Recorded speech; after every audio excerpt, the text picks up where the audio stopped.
தமிழ்நாடு வெல்லும். ஒப்பீனியன் தமிழ் பார்வையாளர் அனைவருக்கும் வணக்கம். நான் உங்கள் யாசேர். எதற்கெடுத்தாலும் முதலமைச்சர் ஸ்டாலின் அவர்கள் மீதும் தமிழ்நாடு அரசு மீதும் பழியை போடக்கூடிய இந்த விஜய் தற்போது உள்துறை அமைச்சராக இருக்கக்கூடிய அமித்ஷா அவர்களுடைய உதவியை கேட்டு ஒரு கடிதத்தை அனுப்பியிருக்கிறார்.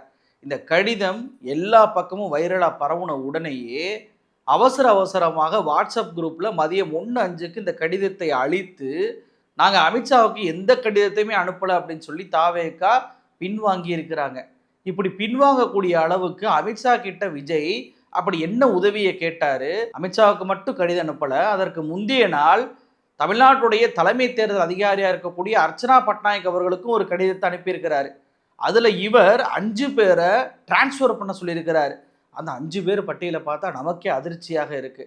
அந்த 5 பேர் யாரு? புதுச்சேரியில் தேர்தல் ஆணையம் இவருக்கு மிகப்பெரிய ஆப்பை வச்சிருக்கிறாங்க. அது என்ன உள்ளிட்ட பல்வேறு விஷயங்களை சுட்டிக்காட்டி இந்த வீடியோவில் விஜயை நம்ம அம்பலப்படுத்த போகிறோம். இந்த வீடியோவை முழுமையாக பாருங்கள். மறக்காமல் நம்மளுடைய ஒப்பீனியன் தமிழ் சேனலை சப்ஸ்கிரைப் பண்ணிக்கோங்க. தாவேகா தலைவர் விஜய் அவர்கள் பெயரில் உள்துறை அமைச்சராக இருக்கக்கூடிய அமித்ஷா அவர்களுக்கும் உள்துறை செயலாளர் அவர்களுக்கும் ஒரு கடிதம் என்பது அனுப்பப்பட்டிருக்கு. அந்த கடிதம் தான் இன்னைக்கு வைரலாக கேலி பேசப்பட்டுட்டு வருது. என்னப்பா உள்துறை அமைச்சருக்கு அனுப்பப்பட்ட கடிதம் எப்படி கேலி பேசப்படும் அப்படின்னு சொல்லி கேட்குறீங்களா?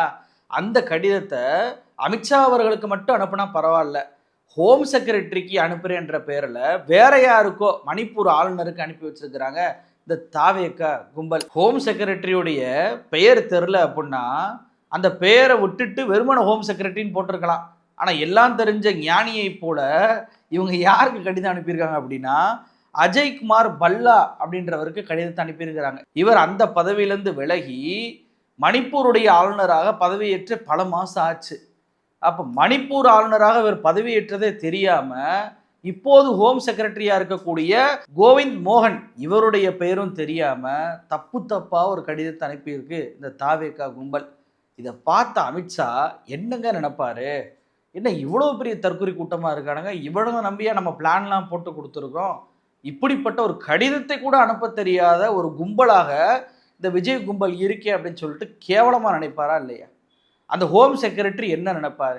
என்னையா அது, நான் பதவிக்கு வந்தே பல மாதம் ஆச்சு, எனக்கு அனுப்பாமல் வேற யாருக்கும் அனுப்பியிருக்கிறாங்களே அப்படின்னு சொல்லிட்டு அவர் நினைப்பாரா இல்லையா? அப்போ இவங்க ஒரு கடிதத்தை கூட எந்த அளவுக்கு தப்பாக அனுப்புகிறாங்க பாருங்க. இதே மாதிரி தான் பிரச்சாரத்திற்கு அனுமதி வேண்டி தப்பாக அனுமதியை கேட்டு லெட்டர் அனுப்புறது.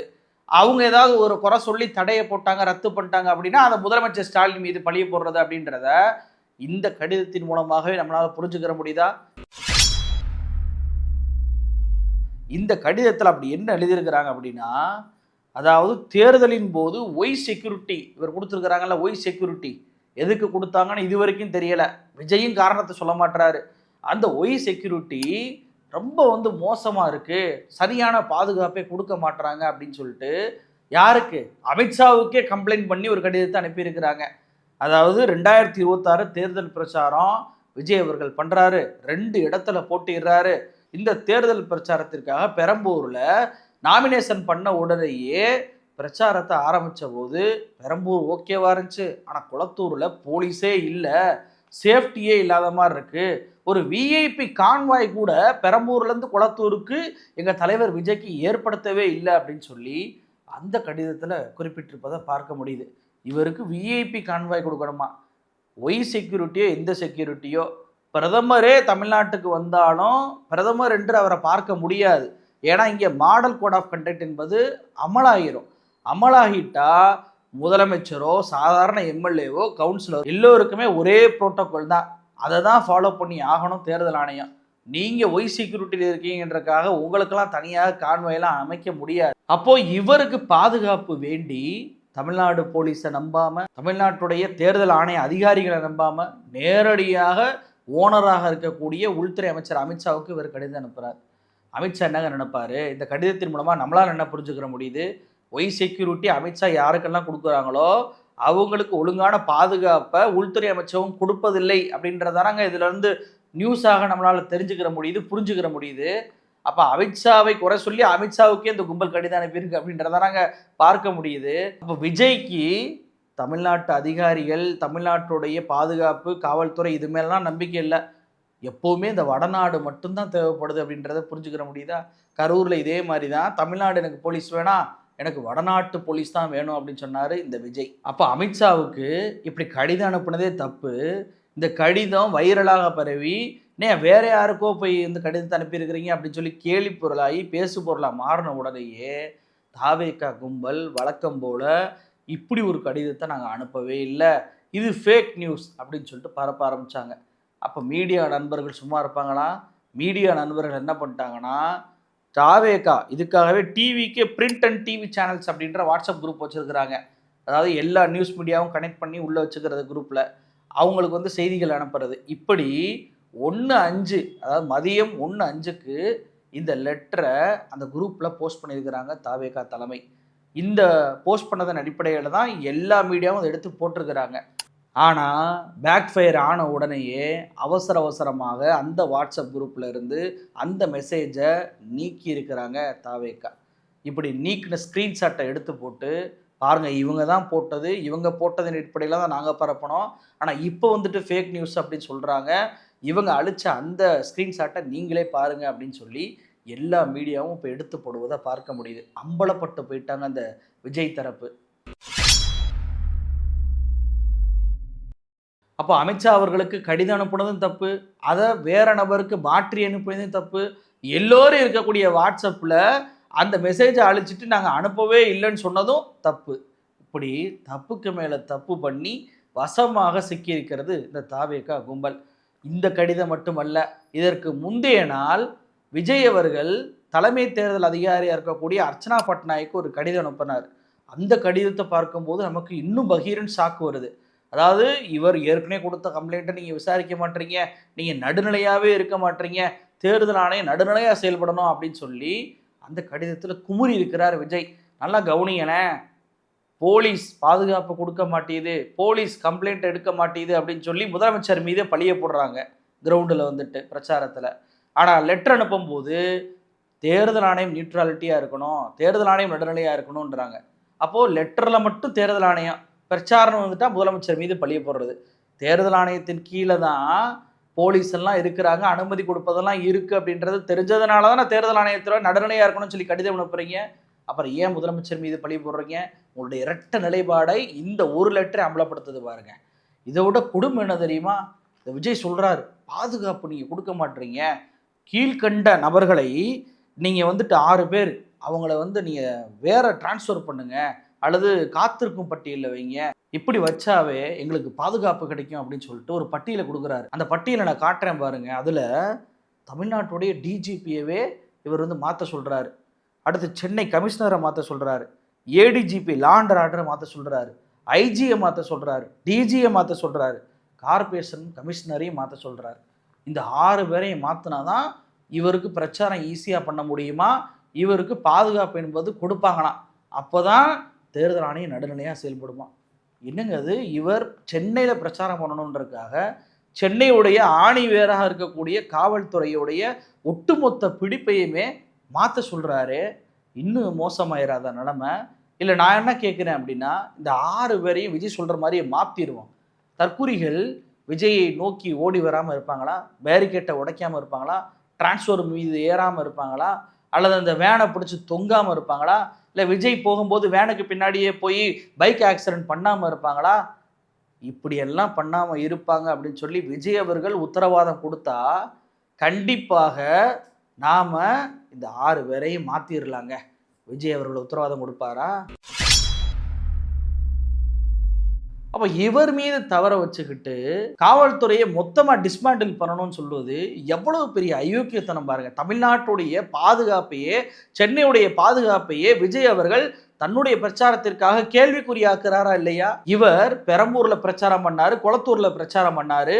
ஒரே ஒரு இடத்துல தாவேகா நண்பர்கள் தயவு செய்து அமைதியா இருங்க, பேரிகேட்டை உடைக்காதீங்க, டிரான்ஸ்ஃபார்மர் மீது ஏறாதீங்க, பொறுமையா நின்று கேளுங்க, மற்ற கட்சி மாதிரி நடந்துக்கங்க, எதுக்கு எனக்கு பின்னாடி வர்றீங்க அப்படின்னு சொல்லி ஒரே ஒரு வார்த்தை விஜய் அவர்கள் பேசியிருப்பாரா? தன்னுடைய தொண்டர்கள் வழிநடத்தியிருப்பாரா? தொண்டர்கள் வழிநடத்துவதற்கு வழியை காணா. ஆனால் இவருக்கு பாதுகாப்பை கொடுக்கணுன்றதுக்காக தமிழ்நாட்டுடைய போலீஸை ஃபுல்லாக மாற்றணுமா? எவ்வளோ பெரிய பச்சை அயோக்கியத்தனம். ஒரு பக்கம் பொதுமக்களுக்கு பாதுகாப்பு கொடுங்க அப்படின்னு சொல்லி கேட்குறது, இன்னொரு பக்கம் விஜய்க்கு பாதுகாப்பு ஏன் இப்படி பண்றீங்க, ஒய் செக்யூரிட்டி என்னாச்சு அப்படின்னு சொல்லி அமித்ஷாட்ட கேட்பது. முன்னுக்கு பின் முரண்பாடை பார்த்தீங்களா? அப்ப இவர் பொதுமக்களுக்கெல்லாம் வந்துட்டு பாதுகாப்பு கேட்கல, அதை பற்றின அவர் கவலை கிடையாது. இவர் தனக்கு பாதுகாப்பு கேட்கிறாரு. இந்த தற்புரி ரசிகர்கள் என்னை நோக்கி வேன் மேலே ஏறிடுவான், என்னை அட்டாக் பண்ணிடுவான், என்னை கடிச்சு வச்சிருவான், என்னை கீறிடுவான், எனக்கு காயம் வந்துடும் அப்படின்னு சொல்லி தான் விஜய் அவர்கள் இப்படிப்பட்ட பாதுகாப்பே கேட்கிறார் அப்படின்றத புரிஞ்சுக்கிற முடியுதா? இதை விட இன்னொரு ஷாக்கிங்கான விஷயம் என்ன தெரியுமா? இந்த கடிதத்தில், அர்ச்சனா பட்நாயக்குடைய கடிதத்தில் விஜய் அவர்கள் சிஆர்பிஎஃப் வீரர்கள் படையை எனக்கு கொடுக்கணும், எனக்கு பாதுகாப்புக்கு அப்படின்னு சொல்லி கேட்குறாருங்க. பொதுவாக துணை இராணுவ படையை எதற்கு டிப்ளாய் பண்ணுவாங்க? ஏதாவது ஒரு மாவட்டத்தில் தேர்தலின் போதோ தேர்தலின் பிரச்சாரத்தின் போதோ கலவரம் நடக்குது அப்படின்னா அந்த இடத்துல நிலைமையை கட்டுக்குள்ளே கொண்டு வரதற்கு துணை இராணுவ படையை தேர்தல் ஆணையம் அனுப்பும். அப்படி தானே இது வரைக்கும் பார்த்துருக்கோம். ஆனால் இவருக்கு பிரச்சாரத்திற்கு அனுப்பணுமா? இது தாவேகாவுக்கே பேக்ஃபயர் ஆயிராதா? எவ்வளோ மோசமான சிந்தனை பாருங்க. தமிழ்நாடு போலீஸாவது விஜய் ரசிகர்கள் ரசிக மனப்பான்மையில் உணர்ச்சி வசப்பட்டு என்னத்தையோ பண்ணுறான், கடிச்சு வைக்கிறான், பேரிகேட்டை உடைக்கிறான் அப்படின்னு சொல்லிட்டு தமிழ்நாடு போலீஸாவது பொறுமை காப்பாங்க, அமைதி காத்து அவங்கள வழி நடத்தி பாவம் சின்ன பசங்க அப்படின்னு சொல்லி இறக்கப்படுவாங்க. சிஆர்பிஎஃப் வந்தால் இறக்கப்படுவாங்களா? சிஆர்பிஎஃப் வந்தால் தடியடி நடத்திடுவான். எதையுமே கேட்க மாட்டான். அவனுக்கு மொழி புரியாது, உன்னுடைய உணர்வு புரியாது, ரசிக மனப்பான்மையெல்லாம் இதை பண்ணுறேன்னு புரியாது. அவனுடைய நோக்கம் என்ன? விஜயை பாதுகாக்கணும், விஜய் பக்கத்தில் யாரும் போயிடக்கூடாது, ரூல்ஸ் படி எல்லாம் நடக்கணும், இல்லைன்னா நம்ம மீதே குறை சொல்லி கடிதத்தை அனுப்பிடுவாங்க, நமக்கு மிகப்பெரிய பிரச்சனையாக மாறிடும், நம்ம வேலை போயிடும் அப்படின்னு சொல்லி சிஆர்பிஎஃப் கடுமையாக விஜய் ரசிகர்கள் மீது நடக்குமா நடக்காதா? இது விஜய்க்கு தெரியாதா? எந்த அடிப்படையில் சிஆர்பிஎஃப் நீங்கள் கேட்குறீங்க? உங்கள் ரசிகர்கள் பாதிக்கப்படுவாங்கன்னு தெரிஞ்சு நீங்கள் கேட்பதன் மூலமாக ஒரு சிறிய அளவு கூட உங்கள் ரசிகர்கள் மீது உங்களுக்கு அக்கறை இல்லை அப்படின்றத புரிஞ்சுக்கிற முடியுதா? இதுதான் விஜய். இதை இந்த விஜய் ரசிகர்கள் புரிஞ்சுக்கிறணும். இப்படி தமிழ்நாட்டில் பிரச்சாரம் பண்ணணும் என்பதற்காக அமித்ஷாவுக்கு கடிதம் அனுப்புகிறாரு, உள்துறை செயலாளருக்கு கடிதம் அனுப்புகிறாரு, தலைமை தேர்தல் அதிகாரிக்கு கடிதம் அனுப்புகிறாரு. இவ்வளவும் பண்ணக்கூடிய விஜய் புதுச்சேரியில் 23 இடங்களுக்கு அனுமதி கேட்குறாரு பிரச்சாரம் பண்ணுவதற்கு. 19 இடத்துல அனுமதி கொடுக்க முடியாது, 4 இடத்துல மட்டும்தான் அனுமதி பண்ணணும்.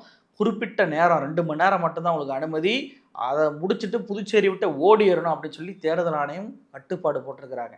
அனுமதி கேட்டு கொடுக்கல. ஒரே ஒரு எதிர்ப்பு அறிக்கை வந்துச்சா? என்ன சிஎம் ரங்கசாமி சார் ஏன் இப்படி பண்ணுறீங்க, பயமா அப்படின்னு சொல்லி கேட்டாரா? தேர்தல் ஆணையம் ஒருதேட்சபட்சமாக நடக்குது அப்படின்னு சொல்லி தலைமை தேர்தல் ஆணையத்துக்கு டெல்லிக்கு பறந்து போய் கம்ப்ளைண்ட் பண்ணாங்களா? அட்லீஸ்ட் புதுச்சேரியில் இருக்கக்கூடிய தலைமை தேர்தல் அதிகாரியாவது போய் பார்த்துருப்பாங்களா? ஒன்றுமே இல்லை. என்ன தெரியுமா பண்ணுறாங்க? 19 இடத்துல அனுமதி கொடுக்கல, 4 இடத்துல தான் கொடுத்துருக்குறாங்க, மீதி 19 இடத்துலையும் வீட்டில் இருந்தே நான் வீடியோ பண்ணி அனுப்புகிறேன் அப்படின்னு சொல்லியிருக்காரு இந்த விஜய். தமிழ்நாடுனா முதலமைச்சர் மீது பழியை போடுறது, திமுக மீது பழியை போடுறது, புதுச்சேரின்னு வந்துட்டா அப்படியே பம்மிடுறது. ஏன் ரங்கசாமி எதிர்த்து கேட்க வேண்டியதானே? கேட்க மாட்டீங்க. ஏன்னா ரங்கசாமி கூட பாஜக கூட்டணியில் இருக்குது. உங்கள் வயலில் தான் பாஜகனே வராதே. பாஜக கூட்டணியில் இருக்க அந்த ஆட்சியை நீங்கள் என்ன தவறு சொல்லிடுவீங்களா? அந்த துணிச்சல் திராணி உங்கள் விஜய்க்கு இருக்கா? கிடையவே கிடையாது. பாஜக என்ற வார்த்தையை பயன்படுத்தாத ஒரு நபர் அந்த அரசாங்கத்தை குறை சொல்லாமல் வீட்டில இருந்தே நான் பிரச்சாரம் பண்ணிக்கிறேன் அப்படின்னு சொல்லி பம்முகிறார். தமிழ்நாட்டில் அப்படி பம்ம வேண்டியது தானே? தமிழ்நாட்டிலையும் நான் வந்து பிரச்சாரத்துக்கு வரல, வீட்டில் இருந்து வீடியோ பண்ணி அனுப்புகிறேன்னு சொல்ல வேண்டியது தானே? பல உயிர்கள் உங்களெல்லாம் அங்கே காப்பாற்றப்படும்ல. ஆனால் அதை பண்ணாமல் வீம்புக்குன்னு போய் உங்களுக்கு பாதுகாப்பு கேட்டு உங்கள் ரசிகர்களுக்கு என்ன ஆனாலும் பரவாயில்லன்னு நினைக்கிறீங்களே. ஏன் அப்போ புதுச்சேரி அரசுனா ஒசத்தி, தமிழ்நாடு அரசுனா உங்களுக்கு கீழேயா? இந்த புதுச்சேரி விவகாரத்திலையும் விஜயை என்னால் அம்பலப்படுத்த முடியும். புதுச்சேரிக்கு இவர் போய் பிரச்சாரம் பண்ண போனார்ல, அந்த பிரச்சாரம் பண்ண போன இடத்துல இவர் என்னங்க சொன்னாரு? அது மட்டும் இல்ல, இந்த புதுச்சேரி கவர்மெண்ட்டை பத்தி நாம சொல்லியே ஆகணும். இது டெஃபினட்டா தமிழ்நாட்டில் இருக்கிற மாதிரி நம்ம திமுக கவர்மெண்ட் மாதிரி கிடையவே கிடையாது. ஏன்னா வேற ஒரு அரசியல் கட்சி நடத்துற நிகழ்ச்சியாகவே இருந்தாலும் அந்த நிகழ்ச்சிக்கு தன்னெழுச்சியா வர நம்ம மக்களுக்கு பாதுகாப்பு கொடுத்து பாரபட்சமே காட்டாம இந்த கவர்மெண்ட் நடந்துகிட்டு இருக்கிறாங்க. அப்படிப்பட்ட இந்த புதுச்சேரி கவர்மெண்ட்டுக்கும் நம்ம புதுச்சேரி சிஎம் சார் அவர்களுக்கும் இந்த நேரத்தில் என்னுடைய மனப்பூர்வமான நன்றிகளை தெரிவிச்சுக்கிறேன். இத பார்த்தாவது தமிழ்நாட்டில் இருக்கிற அந்த திமுக கவர்மெண்ட் கத்துக்கிட்டா நல்லா இருக்கும். தமிழ்நாடு போலீஸ், தமிழ்நாடு அரசாங்கம் இவங்கள பார்த்து கத்துக்கங்க. புதுச்சேரி அரசு வேறு கட்சி எதிர்கட்சி அப்படின்னாலும் எப்படி அனுமதி கொடுக்குறாங்க, எப்படி பாதுகாப்பு கொடுக்குறாங்க, ஆனா நீங்க கொடுக்க மாட்டீங்க பாருங்க அப்படின்னு சொல்லி வாய்க்கிலேயே தமிழ்நாட்டை இன்னொரு ஒரு யூனியன் பிரதேசத்துல போய் அவமானப்படுத்துறீங்களா இல்லையா, அசிங்கப்படுத்துறீங்களா இல்லையா? ஏற்கனவே தமிழ்நாடு போலீஸ் வேணா வட இந்திய போலீஸ் வேணும் அப்படின்னு சொல்லிட்டு அசிங்கப்படுத்துறீங்க. இப்போ தமிழ்நாட்டை புதுச்சேரி யூனியன் பிரதேசத்தில் போய் அசிங்கப்படுத்துனீங்க. இன்னைக்கு அதே யூனியன் பிரதேசத்தில் தேர்தல் ஆணையம் உங்களை அசிங்கப்படுத்திருக்கேன், உங்களுக்கு அனுமதிலாம் கொடுக்க முடியாதுருக்கே. ஆனால் இங்கே தமிழ்நாடு உங்களுக்கு அனுமதி கொடுக்குதே. தமிழ்நாட்டுடைய அருமை இப்போயும் உங்களுக்கு புரியலையே. புதுச்சேரி எடுத்து பேச மாட்டீங்களே, தமிழ்நாட்டை தானே குறை சொல்லிக்கிட்டு இருக்கிறீங்க. அப்படி என்ன உங்களுக்கு தமிழ்நாடு குறை வச்சுச்சு? இப்போ விஜயுடைய கேரக்டரை பாருங்க. அமித்ஷாவுக்கு உதவி கேட்டு கடிதம், இந்த பக்கம் தலைமை தேர்தல் அதிகாரிக்கு சிஆர்பிஎஃப் இறக்குங்க, என் ரசிகர்களை அடிங்க அப்படின்னு சொல்லிட்டு ஒரு கடிதம். தமிழ்நாட்டுடைய பாதுகாப்பை கேள்விக்குறியாக்கும் விதமாக எல்லோரையும் வேறு இடத்துக்கு மாற்றுங்க அப்படின்னு சொல்லி ஒரு கடிதம். எப்படிப்பட்ட ஒரு மோசமான நபராக இந்த விஜய் இருக்கிறார் பாரு. இந்த விஜய் தமிழ்நாட்டு அரசியலில் இருந்து துடைத்தறியப்பட வேண்டிய ஒரு நபராக நான் பார்க்கிறேன். விஜய்க்கும் அவருடைய கட்சிக்கும் இந்த தேர்தலோடு தமிழ்நாட்டு மக்கள் தங்களுடைய வாக்குகளால் சமாதி கட்டணும் அப்படின்றது தான் இன்னைக்கு எல்லோருடைய பார்வையாக இருக்கு. நன்றி.